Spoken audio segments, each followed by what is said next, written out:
حضرت ابراہیم علیہ السلام کی عادت یہ تھی کہ مہمان کے بغیر کھانا نہیں کھاتے تھے. اور یہ بات ذہن میں رکھو کہ جو کھانا مہمان کے ساتھ کھایا جاتا ہے اس کا حساب نہیں ہوگا، چاہے وہ پرتکلف ہی کیوں نہ ہو. تو جب بھی بھوک ستاتی تو کسی شخص کو ڈھونڈ کے لے آتے اور اس کے ساتھ دسترخوان پہ بیٹھ کے کھانا کھاتے. ایک دن ایک مہمان کو ڈھونڈ لائے اور کھانا تیار تھا تو کہا کہ اللہ کا مبارک نام لیجیے اور شروع کیجیے. اس نے کہا میں تو اللہ کو نہیں مانتا. تو کہا کہ میاں تیرا اور میرا رشتہ کیا ہے؟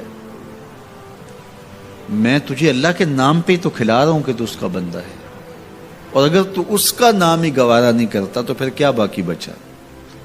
اس نے کہا روٹی کے چند لقموں کے لیے میں اپنے بت سے بے وفائی نہیں کر سکتا.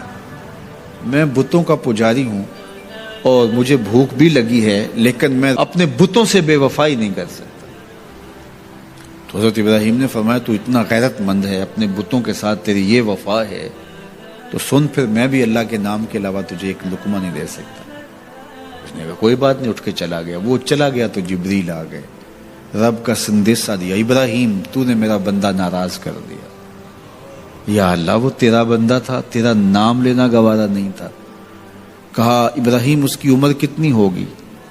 مالک 70-80 کے پیٹے میں ہوگا.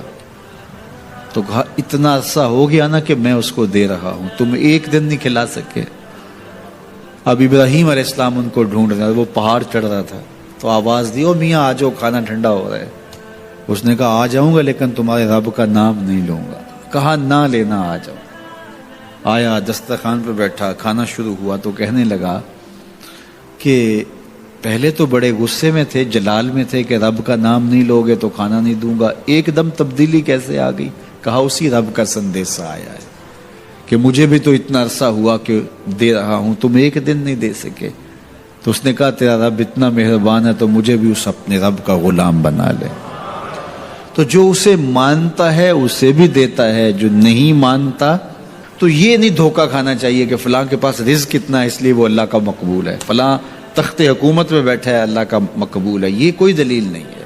کتنے لوگ ہیں جو اس کے منکر ہیں، اس کے وجود کے منکر ہیں، لیکن اس کے باوجود ان کو اتنا عطا کرتا ہے. بلکہ فرمایا اگر تمہارا مجھے لحاظ نہ ہو تو کافروں کے گھروں کی سیڑھیاں بھی سونے اور چاندی کی، چونکہ ان کو سب کچھ دنیا پہ دے دیا جائے گا، آخرت میں ان کا کوئی حصہ نہیں.